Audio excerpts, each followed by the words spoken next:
وليبلي المؤمنين منه بلاء حسنا إن الله سميع عليم صدق الله العظيم.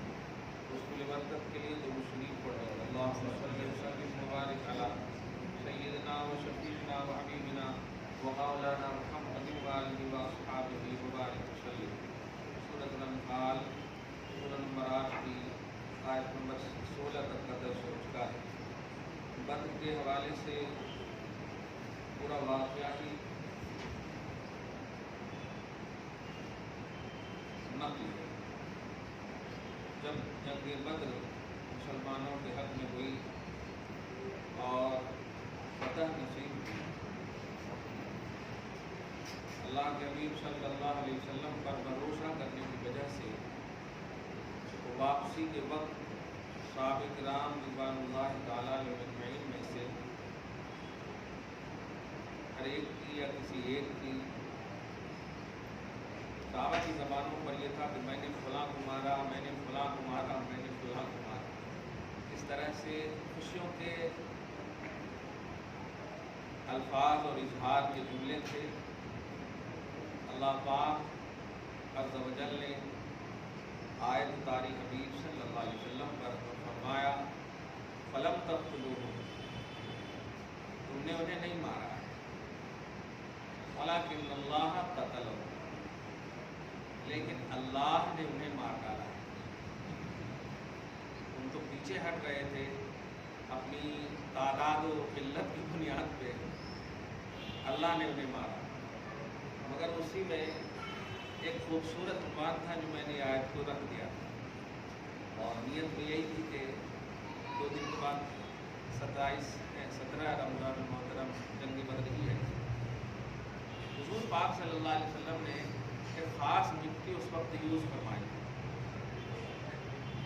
سبوں نے تو اسی لیے وہ ایک معجزہ اسے کہتے ہیں جہاں عقل حیران ہو.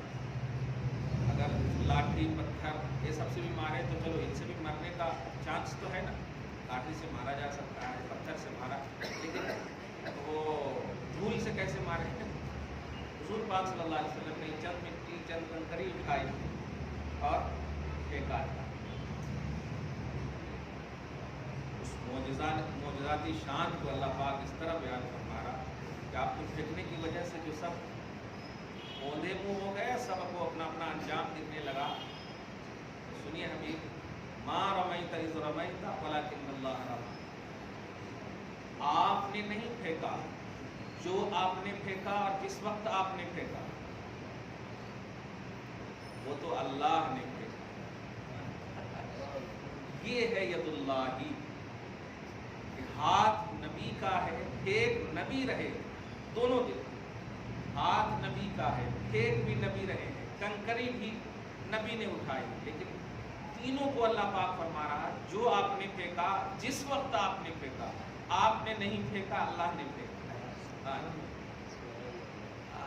ماں کی بڑی خوبصورت تائید ہو جاتی، بخدا خدا کا یہی ہے در. تم آ گئے ہو نا نبی کے پاس، ابھی کہہ دیجئے اب خدا مل جاتا، ٹینشن میں.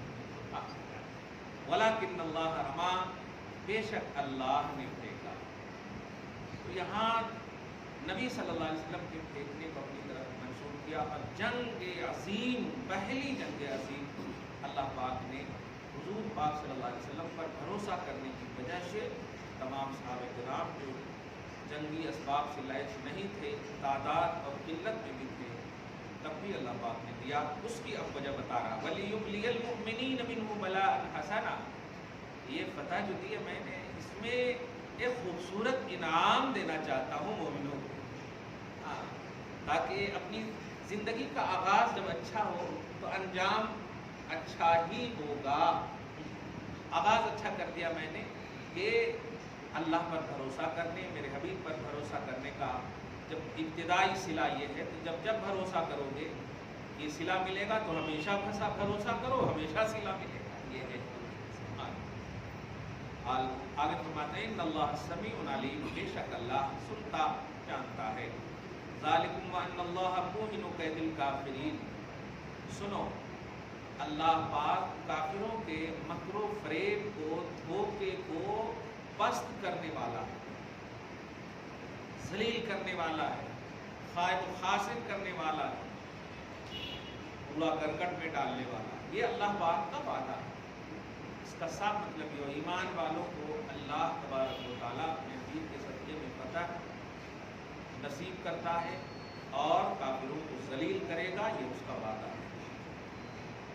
اسی موقع سے ابو جہل وغیرہ، خاص طور سے ابو جہل اور ابو جہلی اب بولنے پورے، کیونکہ خاص طور سے بدر میں ابو جہل نے حصہ لینے میں اور کسر باقی نہ رکھنے میں کچھ بھی نہیں چھوڑا تھا، ایک دم خاص طور سے۔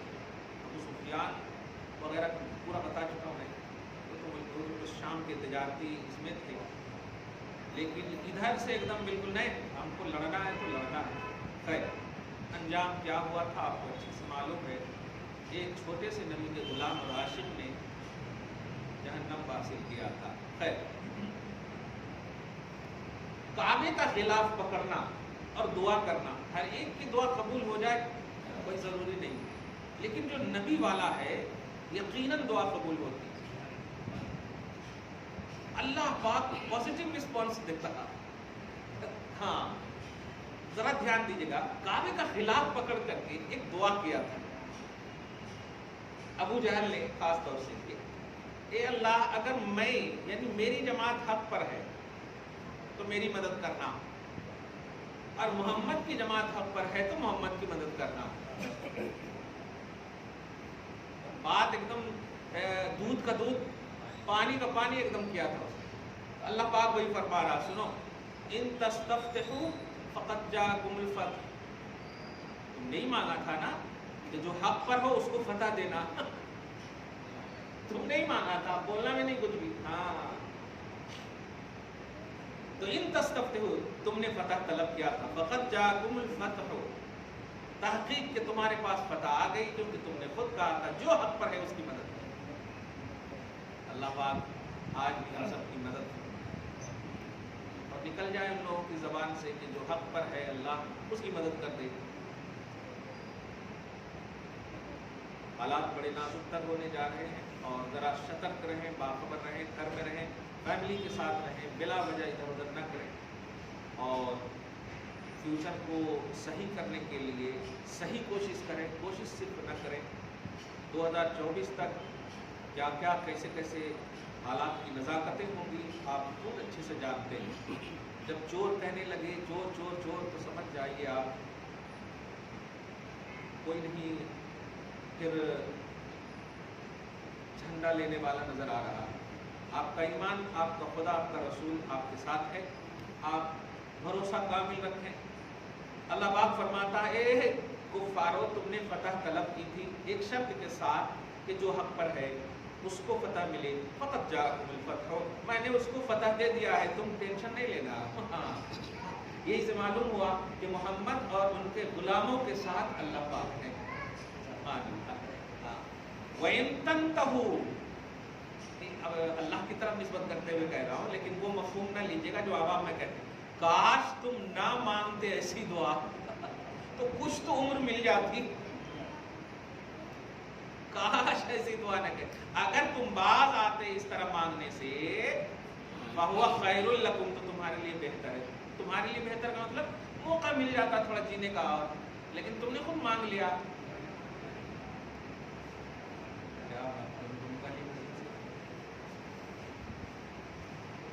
وَإِن تَنْتَهُوا فَهُوَ خَيْرٌ لَكُمْ، اور اگر تم باز آتے تو وہ تمہارے لیے بہتر ہے۔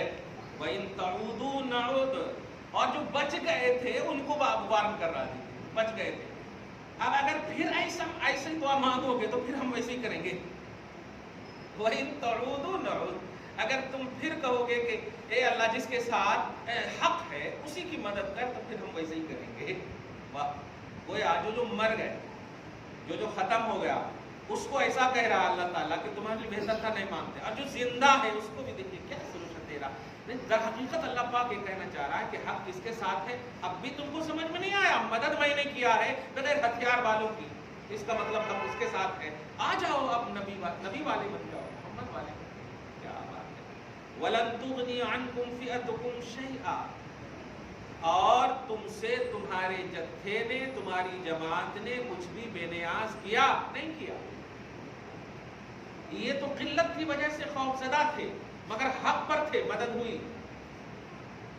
چھوڑے نہیں نبی کو، اور تم کثرت کی وجہ سے نازا تھے پھر بھی تمہاری مدد نہیں ہوئی اور کچھ کام نہ آیا وہ جماعت اور وہ جتھا، وہ کثرتیں، ولو کثرت کی کثرت پہ کثرت تھی اور یہاں قلت پہ مدد تھی. وجہ ان اللہ مع المؤمنین، اس لفظ پہ خوش ہو جائیے الحمدللہ، بے شک اللہ، سبحان اللہ، بے شک اللہ مومنوں کے ساتھ. آج تک سنتے تھے نا صبر کرنے والوں کے ساتھ ہے، تھوڑا کبھی کبھی ایمان والے کچھ ایسے بھی ہیں نا جو صبر نہیں کرتے مگر ایمان والے ہیں. اب ذرا دونوں گفٹ مل گیا الحمدللہ، بے شک اللہ ایمان والوں کے ساتھ ہے، الحمدللہ ایمان والوں کے ساتھ ہے. سبحان اللہ. ایک آیت اور بلکہ دو آیت. یا ایھا الذین آمنوا اطیعوا اللہ ورسولہ، قسم خدا کی اس آیت پر میں تقریباً 20 سال سے تقریر کر رہا ہوں، لیکن جب بھی کچھ نہ کچھ پڑھتا ہوں تو ایک نقطہ آتا ہے. دیکھیے آپ، اے ایمان والو، مانو اللہ کو اور مانو اس کے رسول کو. یعنی اس ماننے میں ذرا آپ تعلق دیکھیں، مانو اللہ کو اور رسول اللہ کو ایسا نہیں کہا، مانو اللہ کو اور رسول کو نہیں کہا، مانو اللہ کو. اب جو کہے گا کہ میں اللہ کو مانتا ہوں لیکن فوراً کہہ رہا مانو اس کے رسول کو. اے ایمان والو، مانو اللہ کو ورسولہ، اطیعوا اللہ واطیعوا الرسول، اطیعوا اللہ ورسولہ. ایک فعل ہے، ایک ورب ہے سینٹینس آرڈر کا، مگر کس کو ماننے کہا جا رہا ہے؟ اللہ کو بھی اور رسول کو بھی. تو اطاعت دونوں کی ہونی چاہیے، دونوں کی ہونی چاہیے. حقیقت یہ ہے کہ خدا کی اطاعت آپ کامل مکمل نہیں کر پائیں گے جب تک رسول کی اطاعت نہ کریں، نہیں کر پائیں گے. آپ کر کے دکھائیے. قرآن پاک میں ہے نماز پڑھو، پورے قرآن میں تو اللہ کی اطاعت ہے، لیکن کیسے پڑھو یہ در رسول پہ حاضر ہو کر ہوں گے تب آپ کو ملے گا کہ 4 رکعت پڑھو، 2 رکعت پڑھو، رکوع ایسے کرو. بس حکم ہے صرف اللہ کا کہ اللہ کو مانو. تو اللہ کی ماننا یہ ہے کہ رسول کو مانو، اور ظاہر ہے اللہ تو طریقہ بتائے گا نہیں، رسول بتائے گا. نماز کا حکم اللہ نے دیا، زکوٰۃ کا حکم، دیگر تمام بھی، روزے کا حکم اللہ نے دیا، مگر طریقہ، کیفیتیں، مسائل یہ رسول اللہ نے آپ کو بتایا. تو اللہ پاک فرماتا ہے اے لوگو، اے ایمان والو، لوگو اے ایمان والو، اللہ کی اطاعت کرو، ورسولہ، اور اس کے رسول کی اطاعت کرو. یہاں دونوں بات سمجھ میں آ گئی. اب آگے جو ہے ایک ورب ہے، دھیان دیجیے گا، اور 2 کی اطاعت کرنی، 2 نون ہے کہہ دیں، 2 کی اطاعت کرنی. لیکن آگے دیکھیں عنوان یہی بنانا کہ اللہ رسول کی اطاعت. تو اب پوری جتنی بھی گفتگو ہوگی سب اسی پر ہونی چاہیے، لیکن آگے کی آیت ربانی پر فرق کیجیے. وَلَا تَوَلَّوْا عَنْهُ، اگر گرامر کے اعتبار سے دیکھیں تو عنہما ہونا چاہیے. وَلَا تَوَلَّوْا عَنْهُمَا مطلب اللہ اور رسول سے نہ پھرنا. صحیح ہے.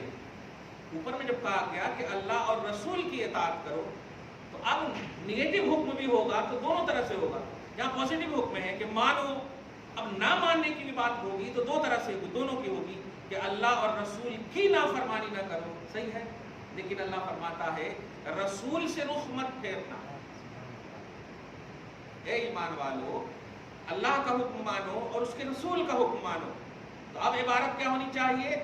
اللہ اور رسول سے حکم، مطلب نہ پھیرنا اپنے آپ کو، اللہ رسول سے اعراض نہ کرنا، اللہ رسول سے رخ مت پھیرنا، اللہ رسول سے بے توجہ نہ ہونا. یہی مفہوم ہوگا نا. لیکن نہیں، آگے فرما رہا وَلَا تَوَلَّوْا عَنْهُ، رسول سے حکم مت پھیرنا، رسول سے چہرہ مت پھیرنا، رسول سے روگردانی مت کرنا، رسول سے رخ مت پھیرنا.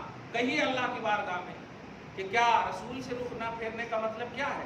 جب مانیں گے دونوں کی بات تو رخ نہ پھیرنے کی بات بھی دونوں سے ہونی چاہیے. جواب یہ ملے گا نہیں دیں گے. تمہارا کنیکشن، تمہارا تعلق اونلی رسول ہے، رسول کا تعلق مجھ سے ہے، تم کو لینا رسول سے ہے، تم کو لینا رسول سے ہے، تمہاری بساط، تمہاری پہنچ رسول تک ہے. اس لیے تم مکمل کوشش یہ کرنا کہ رسول کی کسی بھی طرح سے نگیٹیوٹی ان کی بارگاہ میں نہ ہو، رسول سے اعراض نہ ہو، روگردانی نہ ہو، بے توجہی نہ ہو. سمجھ جانا کہ یہ مجھ سے بے توجہی نہ ہوئی تو میری اطاعت رسول کی اطاعت ہے، اور کہ نافرمانی کے معاملے میں رسول کو آل ان آل اپنی نگاہ میں رکھنا، ان سے رخ نہ پھیرنا. کیا بات ہے. اس لیے آپ غور کریں کہ مکہ میں بھی کچھ منافقین جو کلمہ گو تھے، کلمہ پڑھنے والے کو منافق بولتے ہیں، جو منہ سے کلمہ پڑھے اور دل میں کلمہ نہ ہو اس کو منافق بولتے ہیں. صحیح ہے نا. زبان سے پڑھتا ہو یعنی مسلمان ایک دم کلیئر بولیے نا آپ کے حساب سے لا الہ الا اللہ محمد رسول اللہ والا، لیکن دل میں ان کے ایمان نہ ہونے کی وجہ سے منافق بولتے ہیں. نفاق اندر کی چیز کو بولتے. ٹھیک ہے. نبی کے پیچھے نماز پڑھتے، نبی کے پیچھے نماز پڑھتے. اب آپ دیکھیں گے سورہ توبہ کی، سورہ توبہ میں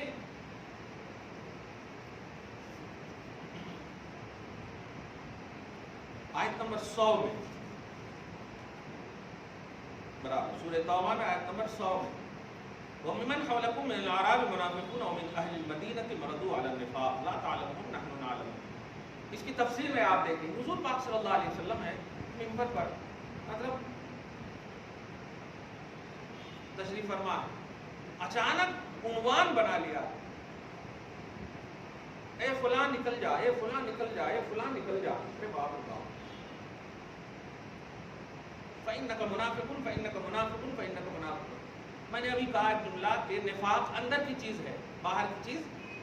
اب آپ ظاہر میں دیکھ رہے ہیں الحمدللہ، ہم سب دیکھ رہے ہیں ٹوپی پہنے ہوئے مسلمان سے، اندر کیا ہے کس کے کون تو دیکھ رہے نہیں.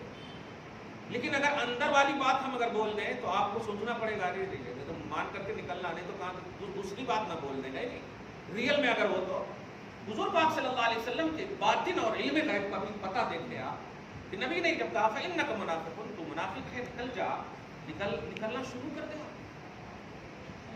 کمال دیکھیے، جو کٹر پنتھی جس کو دہشت گرد بولتے منافق، دشمن، کھلے عام جو کافر ہیں ہم کو ان سے بچنے میں آسانی ہے، لیکن ہمارے اندر کے جو کافر ہیں وہ بدتر ہے نا، کب کیا کر دیں گے پتہ نہیں. ان کو اللہ پاک کے نبی نے کھلے عام تن تنہا، کوئی باڈی گارڈ نہیں، تن تنہا فرما رہے ہیں نکل جا. سب مل کر کے بھی حملہ کر سکتے، لیکن نہیں. گویا منافقین کو بھی پورا اعتقاد تھا، اگرچہ وہ پازیٹیو نہیں تھا لیکن یقین تھا کہ یہ واقعی نبی ہے اور نبی غیب جانتا ہے. ایک ایک کر کے نکل گئے، یہاں تک کہ نکلنے کی جن کو جگہ نہیں ملی شرم سے، وہ گھسیٹتے ہوئے نکلے شرم سے. حضرت عمر ابن خطاب کو دیر ہو گئی تھوڑی آنے میں، راستے میں بولے کہ کیا نماز ہو گئی، تم لوگ جا رہے ہو؟ اب وہ نماز کا معاملہ تھا، صحابہ کرام تو نماز کے لیے سبقت کرنے والے ہیں نا. اب یہ لوگ اب وہ سوچ رہے ہیں کہ اب تو پتہ نہیں نبی کی بارگاہ سے مجھے ڈانٹ پڑے گی، دیر ہو گئی وغیرہ وغیرہ، یہ سوچنے لگے. اگر معلوم ہوتا تو کمال ہے، تو کیا ہوتا ہے. خیر یہ بھی مصلحت ہے، نبی کا کرم اور رحم ہے کہ ابھی کہہ رہا ہوں نکل جاؤ ورنہ آنے والا ہے، آنے والا ہے، ابھی کہہ رہا ہوں نکل جاؤ، اور نکل بھی گئے. چنانچہ بارگاہ رسالت میں جب حاضر یا رسول اللہ، ناز نہیں ہوئی، وہ کون ہے؟ وہ ہے. اچھا ٹھیک ہے میں آتا ہوں. ارے نماز پڑھ لو پہلے. نماز تمہاری وجہ سے تو میں نے بتایا ہے رحمت للعالمین. کیا بات ہے. میں جو بتانے جا رہا ہوں کہ نفاق جو ہے اندر کی چیز ہے. نبی سے رخ مت پھیرنا کا جو کانسیپٹ ہے، یہ بتائیے کہ کیا وہ لوگ بارگاہ رسالت میں حاضر ہو کر کے بھی رسول والے تھے؟ نہیں تھے. اللہ والے ضرور تھے، نماز ضرور پڑھ رہے تھے، نماز برابر پڑھ رہے تھے ہر جگہ. آپ اس کو اور کھلے عام مثال لیں تو آپ کربلا میں بھی جا سکتے ہیں. یزید کو دیکھیے، آپ یزیدیوں کو دیکھیے، پورے نماز ہے، اللہ والے سب ہیں. میں بول رہا ہوں اللہ والے سب ہیں، لیکن نہیں، حقیقت میں اللہ والا وہ ہے جو رسول اللہ والا ہے، جو نبی اللہ والا ہے، جو رسول اللہ والا ہے. نبی والا جو ہوگا وہی حقیقت میں اللہ والا ہوگا. جو صرف اللہ والے کا دعویٰ کرتا ہے وہ حقیقت میں اللہ والا نہیں ہے. اللہ والے کے دعویٰ کی دلیل ہے نبی والا کو. سمجھ گیا؟ ہاں، اس لیے زور دیا اللہ پاک نے کہ اگر تم میرے ہو تو سنو، لا تولوا عنہ، نبی سے رخ مت پھیرنا. سبحان اللہ، نبی سے رخ مت پھیرنا. یہ میں دلیل کے طور پر کہہ رہا ہوں، میں تیرے دعویٰ کو جھٹلا نہیں رہا ہوں کہ تم میرا ہے یا نہیں. کیا بات، مگر شیورٹی لاؤ کہ تم میرے ہو. میرے کب ہوگے؟ لا تولوا عنہ، جب میرے حبیب سے رخ نہ پھیرو. ولا تولوا عنہ وانتم تسمعون، اس حال میں کہ تم سنتے بھی ہو، سننے کی قبولیت کی تم رکھو، اپنا دل رکھو قبولیت والا، جو میں کہہ رہا ہوں وہ مانو، اپنے من کی مت مانو۔ من کی مانتے مانتے تو صدیاں گزار دی یہودیوں نے، عیسائیوں نے۔ ہاں جب جب نبی اسحاق کی نسلوں میں آتے رہے، مانتے رہے اپنے اپنے تھنکنگ اور لاجک کے حساب سے۔ ایک نبی بنو اسماعیل میں کیا آیا کہ لا تہوا انفسکم مستکبر، نہیں ہم میں سے نبی آئے نہیں، نبی کا سلسلہ، نبی کا شجرہ ہم میں سے ہے۔ یہ نہیں دیکھ رہے کہ نبی وہ الیکٹڈ گروپ نہیں ہے، وہ سلیکٹڈ گروپ ہے، وہ اللہ پاک سلیکٹ فرما کر کے بھیجتا ہے، چاہے وہ اسحاق کی نسلوں میں بھیجے یا اسماعیل کی نسلوں میں بھیجے۔ تم کو ماننا ہے، تم کو بلیو کرنا ہے، تم کو مطلب مجبور نہیں کرنا ہے کہ ہاں میرے ایک دم خواہش کے مطابق آئے، نہیں۔ تو اپنی خواہش کے مطابق اللہ والا بننا یہ غلط ہے، یہ یہودیت و عیسائیت ہے، منافقت ہے۔ اور نبی والا جو بھی ہے وہ نہیں بھی بولے گا تو اللہ والا ہے۔ آگے کا عنوان دوسرا ہے، اگر کوئی سوال وغیرہ ہے تو آپ کر لیں، 5 منٹ کا ٹائم۔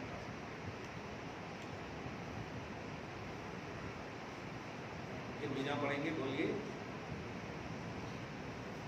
سوچ کے نہیں آئے تو دعا کر لیں۔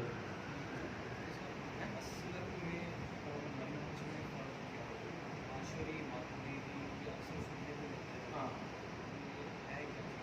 دیکھیے، ہم لوگ جو حنفی حضرات ہیں وہ عقیدے میں حضرت شیخ ابو منصور ماتریدی کے مقلد ہیں۔ یہ جو کہ گہرائی اور ڈفیکلٹ مسئلہ ہے، اس لیے عوام میں اس کو لانے کا حکم نہیں ہے، بس کیونکہ وہ متحمل ہے نہیں، پڑھے لکھے ذرا عقیدے میں گڑبڑی ہوئی تو ہو گیا، ایسا ہے۔ ہم لوگ شیخ ابو منصور ماتریدی کے ماننے والے، ٹھیک ہے، اور شوافی ریل میں شافی حضرات شیخ ابو الحسن اشعری کے ماننے والے، یعنی جس طرح امام اعظم کے ماننے والے کو حنفی کہتے ہیں، امام شافی کے ماننے والے کو شافی کہتے ہیں، امام مالک کے تو مسائل میں ہم لوگ امام اعظم کے مقلد ہیں، اور عقائد میں ہم لوگ شیخ ابو منصور ماتریدی کے مقلد ہیں۔ عقائد انہوں نے جو اصول اور ضابطے عقائد کے بتائے ہیں اس کے ہم لوگ مقلد ہیں۔ جی، مسلک منہج ایک ہی معنی ہے، طریقہ، لیکن مذہب اور مسلک میں تھوڑا فرق ہے۔ مذہب کہتے ہیں منزل کو اور مسلک کہتے ہیں راہ کو۔ تو ہمارے مسلک مختلف ہو سکتے ہیں لیکن ہمارا مذہب ایک ہے، سمجھ رہے نا؟ ہاں، ہمارا مذہب ایک دم پہنچنے کا طریقہ، منزل مقصود جس کو کہنا۔ یہی وجہ ہے قادری ہو، رضوی ہو، اشرفی ہو، برکاتی ہو، یہ جتنے بھی ہو یہ سب مسلک ہیں، یہ سب مسالک کے لوگ ہیں، لیکن سب کا جو ہے یا تو امام اعظم ہے یا امام شافعی، سب مقلدی ہیں، سمجھ رہے ہیں؟ غوث پاک بھی امام احمد بن حنبل کے مقلد ہیں، امام بخاری کو بھی آپ جائیں تو شافعی کے مقلد ہیں، صحیح ہے؟ تو یہ مسالک الگ الگ ہو سکتے ہیں، مذاہب 4 ہی ہیں، وہ 4 تک ہی پہنچنا ہے، ان سے جو الگ ہے وہ نہیں۔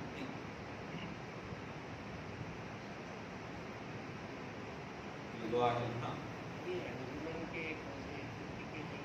میری تحقیق نہیں ہے اور مجھے لگتا ہے آپ بھی تحقیق نہ کریں، وجہ یہ ہے کہ آپ جن کے ماننے والے ہیں ان کی پوری تحقیق کریں، غوث پاک کی تحقیق کرو، آپ ان کے لیے رہو، ان کے حوالے سے سوچو، ثواب بھی ہوگا۔ اور وہ جو مختلفی ہیں، مجھے لگتا ہے عوام کو زیادہ سے زیادہ اپنے مسلک کی تحقیق میں ٹائم گزارنا چاہیے، کیونکہ چھوٹی سی عمر ہے، اسی میں اگر گزار دیں گے اور ذرا سی بھی نگیٹیوٹی آ گئی تو لینے کے دینے پڑ جائیں گے، ایسا کیسے ویسا کیسے۔